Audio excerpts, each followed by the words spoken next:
মানুষ তো কিছু করতে চায়, কিছু গড়তে চায়, কিছু ধরতে চায়, নিজের পায়ে দাঁড়াতে চায়, প্রতিষ্ঠিত হতে চায়, নিজের ছোট ছোট স্বপ্নগুলোকে পূরণ করতে চায়।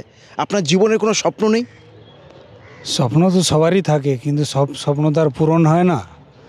আর স্বপ্নকে পূরণ করতে গেলে তার পেছনে কারোর হাত হয়, কিন্তু আমার মা বাবা পেছনে নেই। মা বাবা থাকলে তখন আমি আরও বেরোতে পারতাম। এখন কষ্টের মধ্যে আছি। দেখুন, আপনি যে কথাগুলো বলছেন এগুলো কিন্তু একান্তই নেগেটিভ থটস। মা বাবা আমাদেরকে সুন্দর পৃথিবীর আলো দেখিয়েছে। আমাদের কর্তব্য নিজে কিছু করে সেই বাবা মাকে, এই পৃথিবীকে নতুন কিছু উপহার দেওয়া। राइट? हम लोगों का रिस्पॉन्सिबिलिटी है। हम लोग ज़्यादातर टाइम कंप्लेन करता है, भगवान ने मेरे को नहीं दिया, अल्लाह ने मेरे को नहीं दिया, कुछ नहीं दिया, मेरा माताजी पिताजी कुछ नहीं दिया, इस सोसाइटी ने कुछ नहीं दिया। अरे मालूम है कुछ नहीं दिया, आप कुछ दीजिए, ऐसा रिस्पॉन्सिबिलिटी लीजिए।